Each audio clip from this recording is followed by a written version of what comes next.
오늘 말씀을 묵상하면서 참 회개했습니다. 왜냐하면 우리 주님께서 박 목사 너 얼굴에 좀 신경 써야 되겠네, 그런 느낌을 받았기 때문이죠. 주님의 명령은 주름이나 피부나 어떤 흰물이나 이런 것에 신경 쓰라는 말은 아니겠죠. 스데반처럼 천사의 얼굴처럼 좀 됐으면 좋겠다라는 그런 말씀인 것 같습니다. 스데반의 집사의 얼굴은 우리 성경 읽었지만 참 감동을 줘요. 스데반 집사님이 어떻게 천사의 얼굴과 같았는가. 이 말씀을 묵상하면 묵상할수록 비교가 되잖아요. 주님 죄송합니다. 이 나이 먹을 때까지 이렇게밖에 살지 못한 것 회개합니다 라고 했습니다. 이게 스데반 집사의 얼굴이 천사와 같았다라고 하는 말은 무슨 말씀일까요? 그 마음이, 그죠? 얼굴을 드러나기 때문에. 사실 주님께서는 우리 얼굴에 대한 계획을 다 갖고 계세요. 그게 주님의 뜻이고 주님의 계획이고 주님의 명령입니다. 주님의 계획은 우리 얼굴인데 얼굴에 대한 하나님의 계획이 있습니다. 그게 주님의 명령인데, 그리고 이 얼굴에 대한 우리의 사명을 갖고 사셔야 됩니다. 누구나 걱정거리가 없고 잘 먹고 있으면 얼굴이 훤하겠지요. 그러나 지금 스데반 집사의 얼굴의 모습이 천사의 얼굴과 같았다라고 하는 것은 그래서 훤해진 얼굴이 아닙니다. 지금 상황을 한번 보십시오. 지금 스데반 집사님이 어떤 상황이 있는지 보십시오. 이 천사의 얼굴과 같았다고 하는 스데반 집사의 얼굴의 모습을 보면 도무지 그럴 수 없는 형편이에요. 그냥 잘 먹고 편안한 상황이 아니라 지금 논쟁이 일어나는 상황이잖아요. 주변에 원수들이 둘러싸여 있고, 천사와 그런 상황 속에서 논쟁하는 가운데서 천사의 얼굴과 같았다라는 말씀이거든요. 스데반 집사는 지금 극심한 논쟁 중이었습니다. 9절 보십시다. 9절을 보시면 어떤 자들이 일어나서, 이런 사람들이죠, 회당에서 어떤 자들이 일어나서 스데반과 지금 더불어 논쟁하는 채, 그리고 여러분, 어떤 사람과 논쟁 중에 천사의 얼굴처럼 된다는 것은 쉽지 않습니다. 논쟁하는데 얼굴이 우락부락하고 욕하면 욕하고 이렇게 해야 되는데 그걸 지금 천사 얼굴 같았다고 했잖아요. 그런데 보면 게다가 사람들이 논쟁하는데 사람들이 거짓 증인을 세웠어요. 11절 보십시오. 11절 보시면 사람들을 미수하여서 말하되 이 사람이 모세와 하나님을 모독하는 말을 하는 것을 우리가 들었노라 하게 하고, 사람을 매수해서 13절 보십시오. 들은노라 하게 하고 13절에 보면 거짓 증인을 세웠잖아요. 그죠? 보면은 이러한 처지의 사람의 모습이, 이것은 거짓 증인을 세워서 논쟁을 하는 죽이려는 목적이거든요. 의도가 죽이려고, 스데반 집사를 죽이려고 하는 그런 논쟁이에요. 이러한 처지에 있는 사람의 얼굴이 어떻게 천사의 얼굴이 될 수 있을까요? 이게 참 감동을 주는 겁니다. 15절 보십시다. 공회 중에 앉은 사람들이 다 스데반을 주목하여 보니 그 얼굴이 천사의 얼굴과 같더라. 다 그 공회에서 지금 논쟁하고 음모를 꾸미고 죽이려는 거짓 증인을 세워서 사람을 매수해가지고 죽이려고 하는 그런 상황 속에 사람들이 다 보니까 천사의 얼굴처럼 되었다. 천사의 얼굴은 어떤 얼굴입니까? 여러분, 성경에 문자만 나오니까 우리가 잘 알 수 없습니다만은 이 천사의 얼굴은요, 자기 중심의 삶이 아니라 타인 중심의 삶을, 자기를 희생하는 생활을 말하는 것입니다. 이것은 외모가 미인이었다는 말일까요? 그래서 천사의 얼굴과 같았다고 말했을까요? 잘생긴 얼굴, 그렇게 미인을 천사의 얼굴이라고 말하지 않습니다. 그러면 천사와 같다는 표현을 어떻게 사용하는가? 어떨 때 사용하냐면 다른 사람을 위해서 희생하는 사람, 그 얼굴이 천사의 얼굴과 같다 말하는 때, 비유할 때 쓰는 단어지요. 그러면 스데반 집사가 어떤 얼굴이었을까요? 자기를 모함하고 거짓 증거하고 사람을 매수해서 지금 사람을 논쟁하고 죽이려고 하는 그런 상황에서 두려워하지 않고, 그리고 그들을 향해서 원망과 하지도 않고 분노가 혈기가 전혀 없이 그 사람들을 사랑하고 여전히 용서하는 얼굴이에요. 그럼 그럴 수 있겠어요? 스데반 집사는 결국 돌에 맞아 죽습니다. 그러면서 하는 기도가 무엇일까요? 주여 저들이 알지 못해서 그럽니다. 용서하여 주시옵소서. 그러면서 자니라 이렇게 나오잖아요. 70절에 보면, 60절에 보면. 그래서 천사와 같은 사람이라고 한 것입니다. 그러나 이 표현은 사실 예수님의 얼굴이라는 뜻이거든요. 예수님께서 십자가에서 스데반에 했던 그 기도처럼 똑같이 했습니다.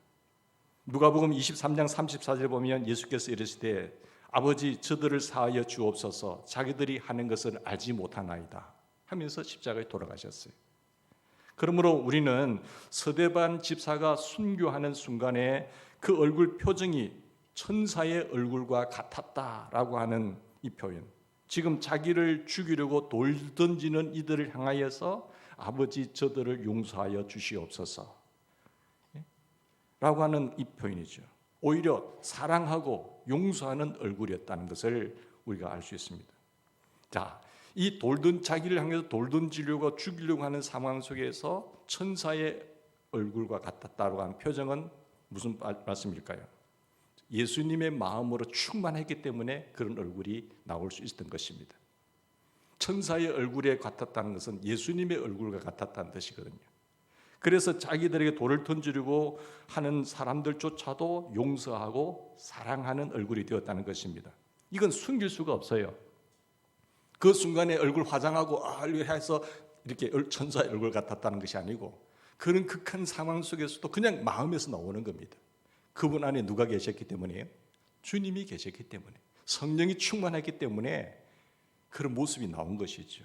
자기 얼굴 표정 관리를 누가 할 수 있습니까? 그냥 속에 있는 것이 드러나는 것입니다.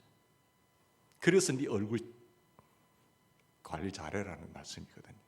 그게 화장으로 되는 게 아니에요. 그러면 어떻게 우리가 예수님의 얼굴을 가릴 수가 있지요? 나는 죽고 예수로 살면 가능해요. 십자가 복음으로 가능합니다. 그 기가 막힌 화장품은 복음입니다. 아무래 비싼 화장품 다 있지만은 그것으로 커버는 할 수 있겠죠. 메이크업은 할 수 있겠죠. 그러나 그 씻겨내면요 다 드러나는 겁니다. 정말 나는 죽고 내 안에 예수님이 사셔서 주인 되셔서 이끌어가는 삶, 예수의 생명이 약동하는 인생, 그것이 주여 입술로만 주여 주여 하는 것이 아니라 진정 주님이 내 인생의 주인으로 오셔서 나는 죽고 예수의 생명으로 살 때에 가능하다는 것입니다. 그게 얼굴이 드러나요. 얼굴에 드러난다니까요. 그건 절대 속일 수 없어요. 말로는 거짓말할 수 있지만 얼굴이 나타나는 것은 마음에 있는 것이 드러나기 때문에 속일 수가 없다니까요. 나는 죽고 예수로 살 때에 그 얼굴에서 분노가 사라집니다. 왜?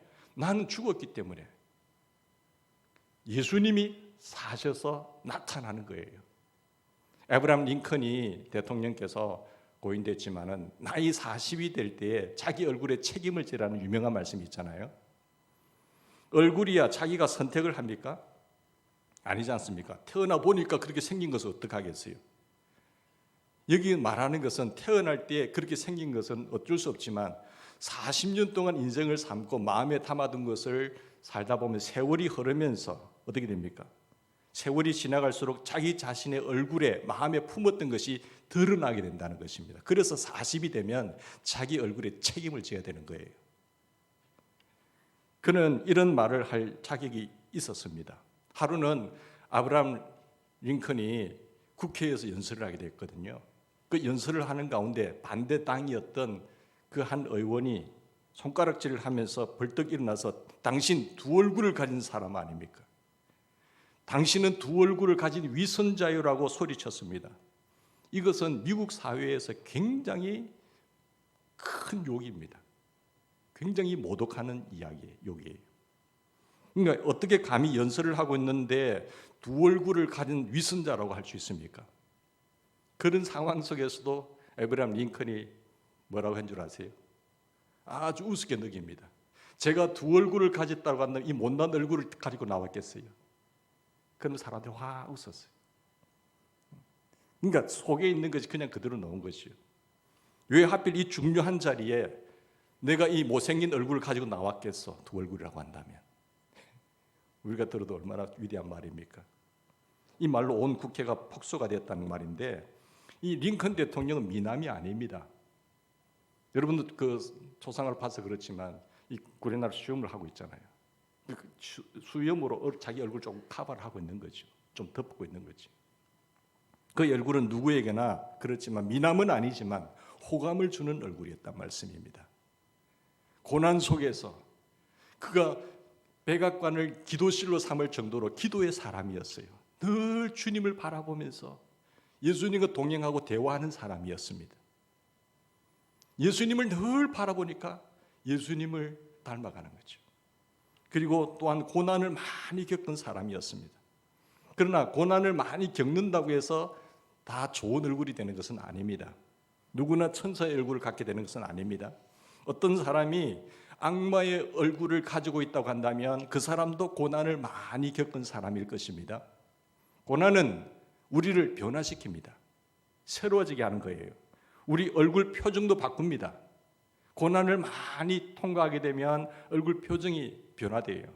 그렇지만 다 천사의 얼굴로 만드는 것은 아닙니다.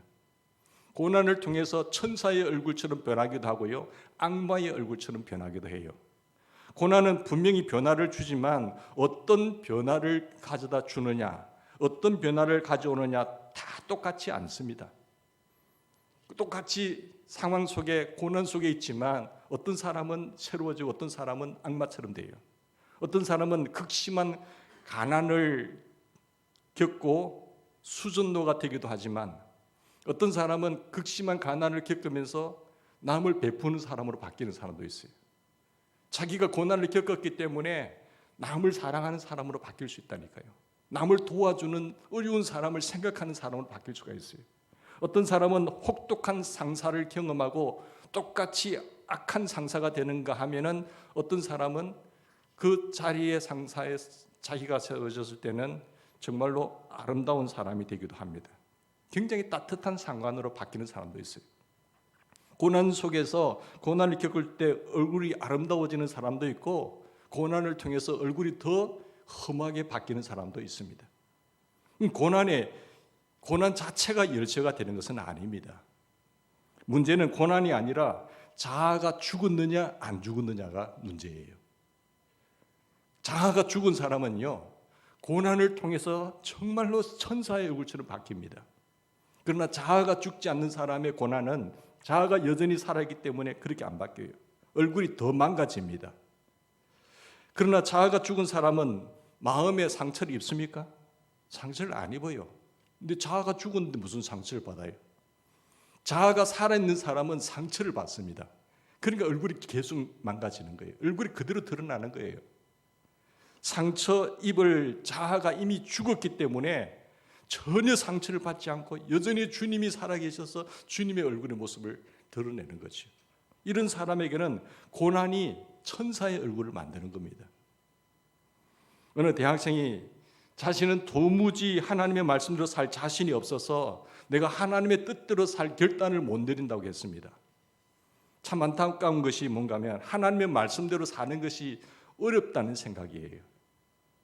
여러분, 하나님의 말씀대로 사는 것이 어렵습니까? 전혀 그렇지 않습니다. 용서하라, 하나님께서 사랑하라, 항상 기뻐하라, 쉬지 말고 기도하고 감사하라, 항상 깨끗하라, 거룩하라, 순결하라, 이 주님의 명령은 어려운 일입니까?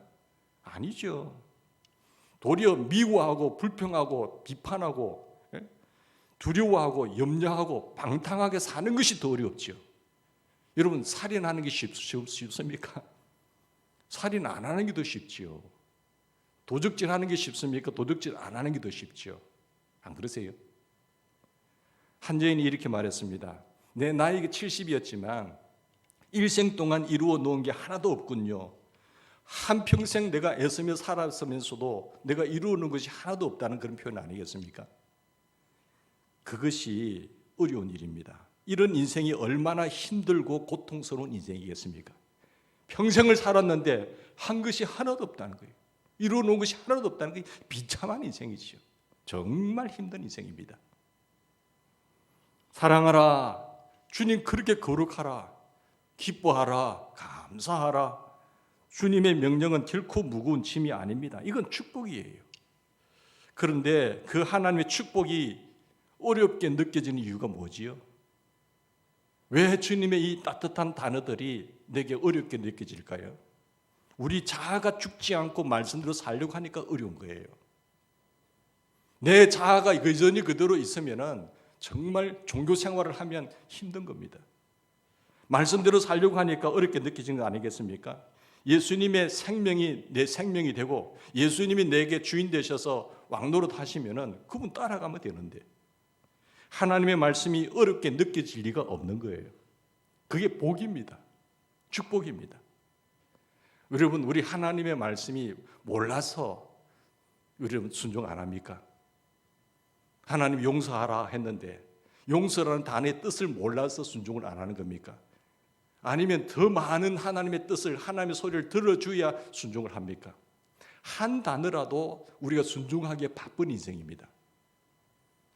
그런데 하나님이 믿어지지 않으니까 교회에 나오고 택함을 입었어도 순종 안 하는 거예요. 그러니까 택함을 입고 교회에 나와 등록까지 했는데도 불구하고 하나님 말씀에 정말로 무너지는 인생을 사는 사람도 있어요.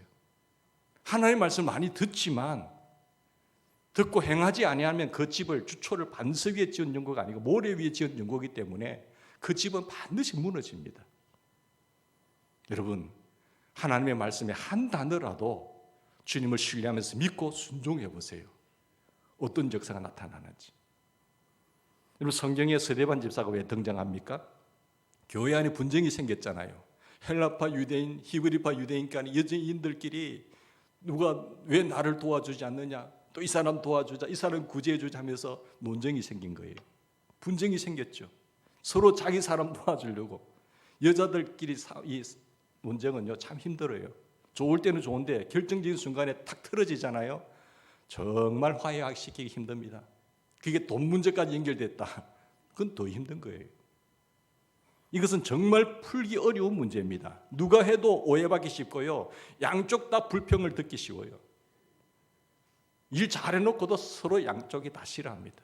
오해나 비난을 받을 마땅한 그런 일들입니다. 교회는 이 일을 해결할 수 있는 사람으로 지금 스데반 집사를 세운 거죠.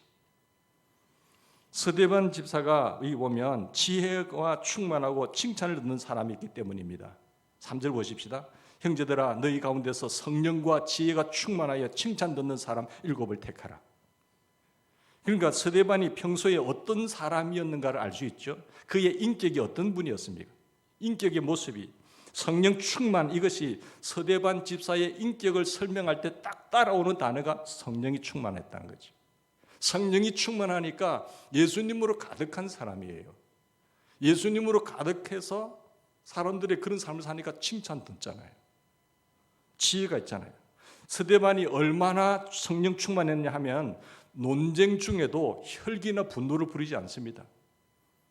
논쟁을 얼굴을 뿌락뿌락하면서 한다고 하더라도 그대로 대하지 않는 거예요. 평안하게 대하는 거예요. 이거 보세요. 성령의 지시대로 말하는 사람이었다라고 이야기하잖아요. 10절 보십시다.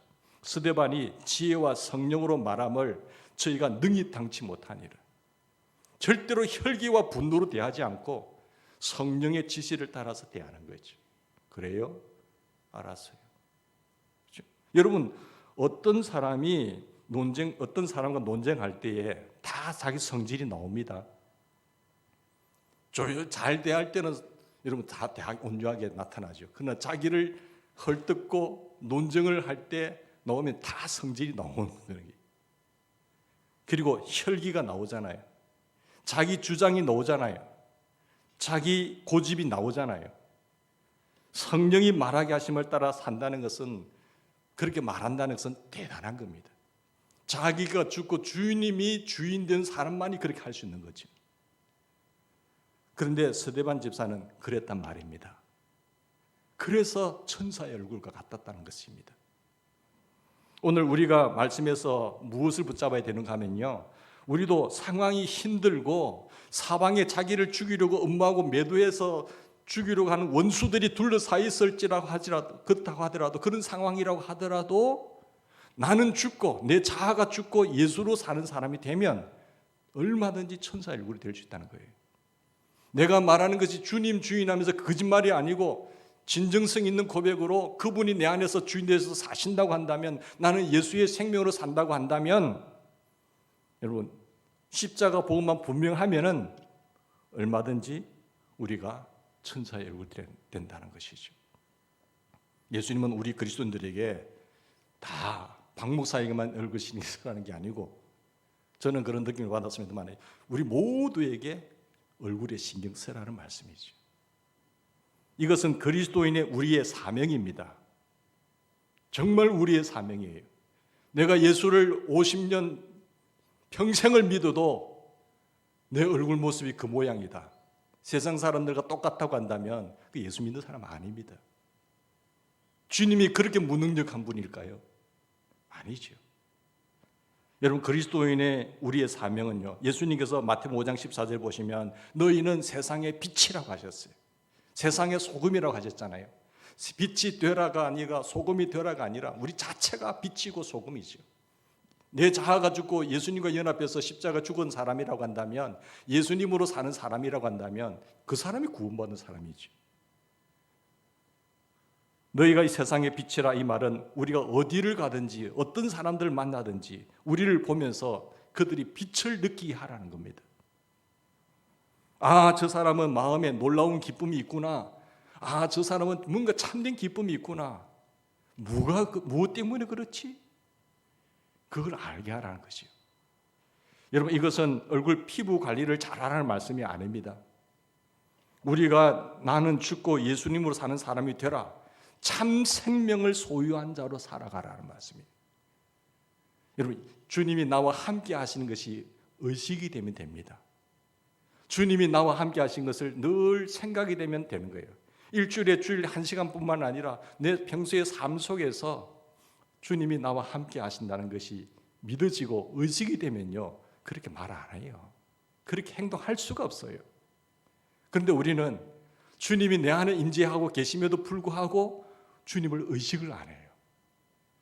믿어지지 않는 사람도 있고, 믿어지면서 의식이 안 되면 그런 행동이 안 나오는 겁니다. 계속해서 죄 짓는 거예요. 여러분 오늘 우리에게도 정말 주님이 나와 함께 계심을 믿어지기를 바랍니다. 그리고 늘 주님을 바라보셔야 돼요. 주님이 늘 나와 함께 하신다는 것이 의식되기를 간절히 바랍니다. 여러분 자신에게 한번 물어보세요. 여러분 마음에 예수 그리스도 안에서 샘솟는 기쁨이 있는가 물어보세요. 예수님 때문에 내 마음에 샘솟는 기쁨이 나타나는가? 말할 수 없는 평안과 말할 수 없는 사랑이 내게 있는가 물어보세요. 주님이 계시면, 성령님으로 충만하면 당연히 그렇게 나와야 되잖아요. 그런데 왜 안 나오죠? 여러분 만약에 그렇지 못하다고 한다면 자아의 죽음을 아직도 믿음으로 붙잡고 있는 것이 아닙니다. 여전히 자기가 살아있어요. 조금만 건드리면 발악하게 되고 상처받게 되고 두려워하게 되고 넘어지는 거예요. 진리를 믿고 복음을 붙잡으면 예수의 생명이 역사하는 그 경험을 반드시 마음 중심에서 하게 됩니다. 마음 중심에서 하고 세월을 지내면 그 얼굴이 예수님의 얼굴이 되는 거예요. 여러분의 마음에 그렇게 뜨겁게 일어나기를 주의 이름으로 축원합니다. 내 마음에 뜨겁게 일어나게 되면 얼굴의 표정이 달라져요. 행복한 부부 관계는요, 영혼의 나이에 결정됩니다. 우리가 다 겉으로는 어른이라고 하더라도 영적으로 어린이가 있습니다. 부부가 둘 다 성인이 다 되면은 서로 사랑하면서 천국 생활을 할 수가 있습니다. 꼭 하나님 나라가에 가서 천국 생활이 아니라 이 땅에서 주님 모시게 되면 천국이 여기 있다 저기 있다 하지 말고 주님이 네 마음에 있으니 네 마음에 천국이 임했느니라.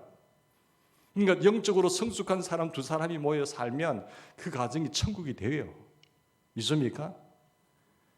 한 사람이라도 영적으로 성인이 되면 천국을 이룰 수가 있는데, 남편이 영적으로 성인이고 아내가 영적으로 어린아이라고 하더라도 남편이 영적으로 어린 아내를 업고 다니고 얼려고 달래고 위로해주면 천국이 되죠.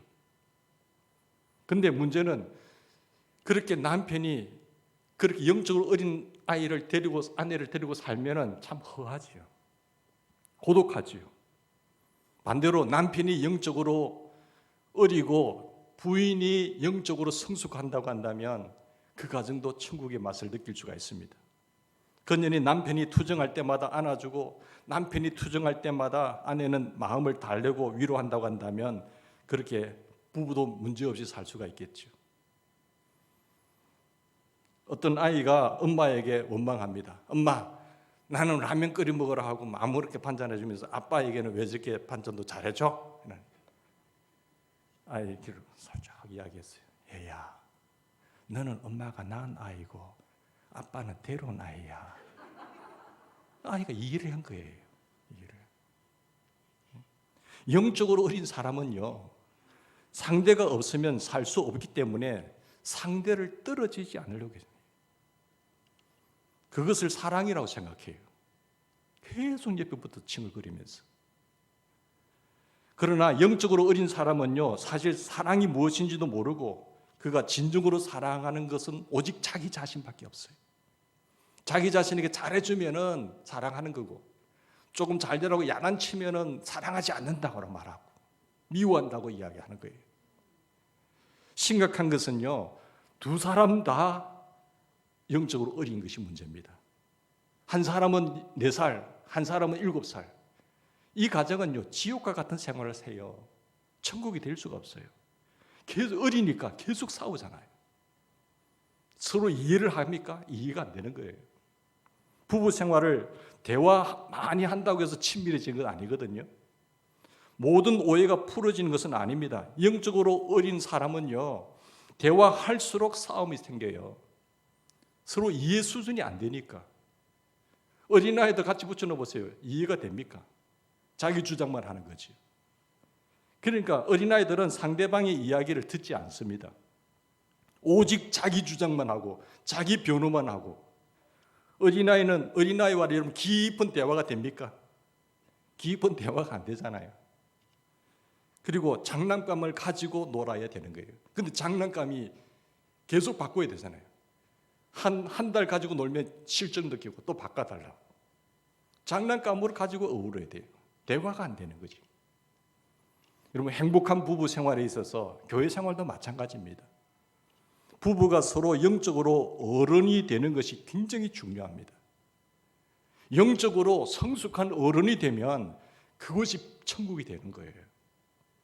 행복한 부모, 그런 자녀 관계는 영혼의 나이에 결정이 됩니다.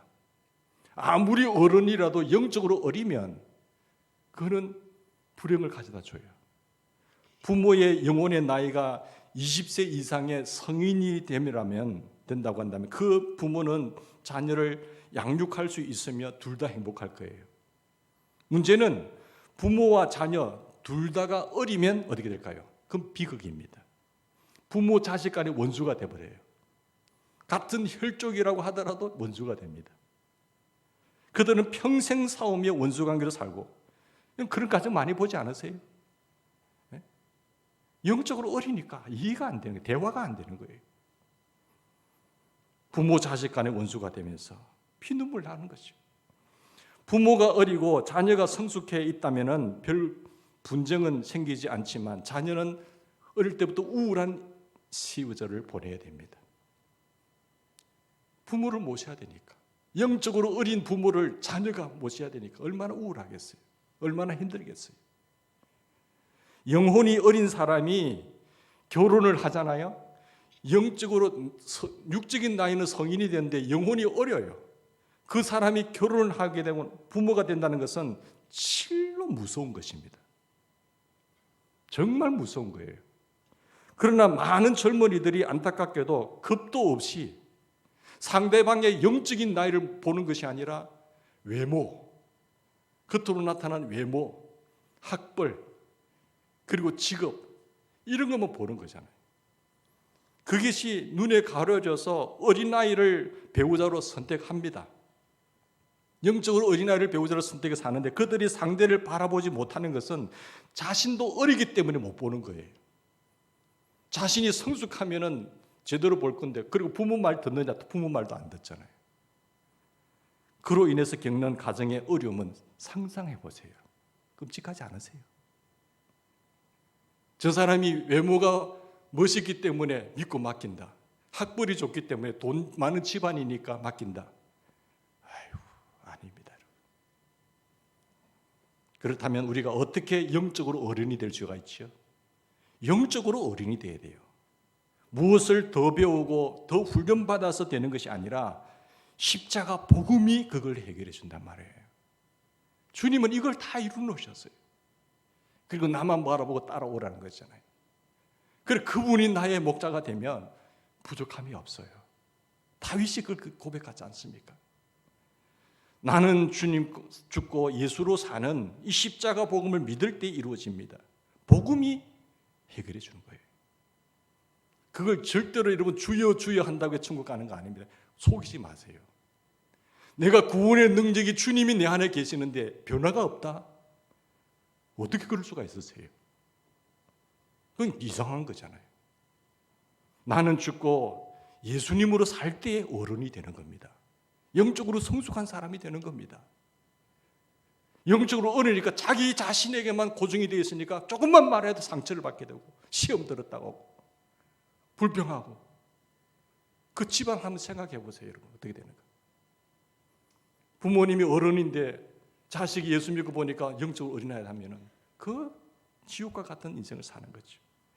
자아는요 아무리 훈련을 시켜도 결국은 자기 중심을 벗어나지 못해요. 옛사람 내 자아가 십자가에 죽고 처리가 돼야 됩니다. 그게 예수님과 연합하는 것이고 세례받을 때 우리 고백을 분명하게 하셨는 것이죠. 이제는 예수님이 내 안에 세셔서 예수님이 나를 이끌어 가시고 내 주 예수 모신 것이 그 어디나 하늘나라가 되는 것이죠. 예수님의 생명으로 사는 자가 될 때에 비로소 그는 영적으로 어른이 되는 겁니다. 여러분 요즘 매사에 짜증스럽고 어딘가 도망치고 싶은 그런 분 계십니까? 나는 일이 너무 많아서 힘들어. 스트레스가 너무 많아. 이거 빨리 이 일 그만두고 이제 노인이 되어서 이 세계 여행이나 다니고 편안하게 쉬어야지. 그런 생각이 들지 않습니까? 그런데 진정한 행복은 스트레스가 되는 일들이 없어질 때 오는 것이 아닙니다. 나 자신이 죽고 예수님으로 살 때에 가능한 것이. 예수님의 내 안에 성령 충만하며 평강이 찾아오는 것이고 기쁨이 가득한 것이고 그것이 천국이 될 수가 있는 것입니다. 그것은 환경이나 사람도 빼앗아갈 수 없는 기쁨을 말합니다. 늙어갈수록 더 유쾌해지는 거예요. 저는 거듭났을 때는 행복했습니다. 그런데 지금 더 행복한 거죠. 거듭났을 때는 그냥 단순히 예수님에 대해서 알았다는 지식만 받아들였지만 지금은 예수님과 깊은 관계를 갖고 있으니까 예수님에 대해서 더 많이 아니까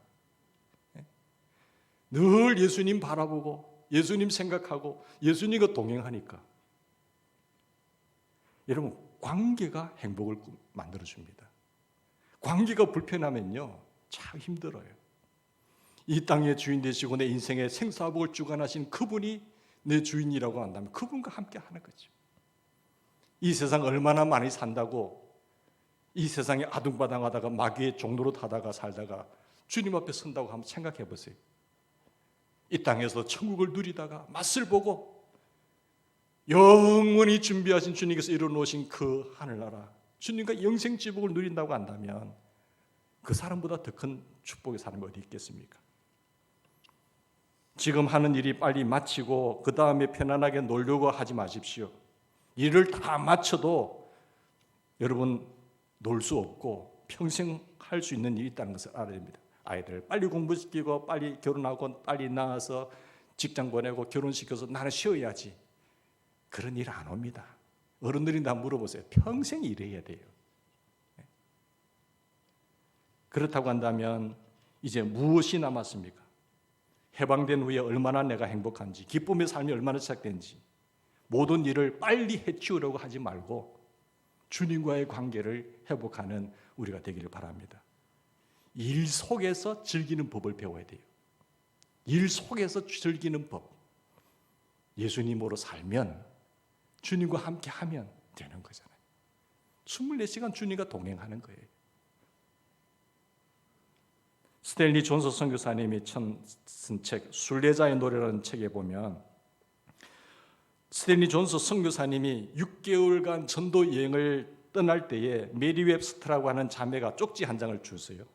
6개월간 선교사를 떠나는데 그 쪽지를 보니까 이런 문구가 적혀 있어요. 예수님과 함께 재미있게 노세요라고 하는 쪽지방. 이 놀리는 거야 뭐야? 하면서 본 거예요. 전도 여행을 떠나는 사람에게 하는 말로는 경박한 말처럼 들리잖아요. 예수님과 함께 멋지게 노세요. 생각하면 생각할수록 그의 말이 진리임을 깨닫습니다. 스탠리 선교사님. 그것은 내가 그리스도인이 되어서 누리고 있는 것을 정확하게 꼬집은 거예요.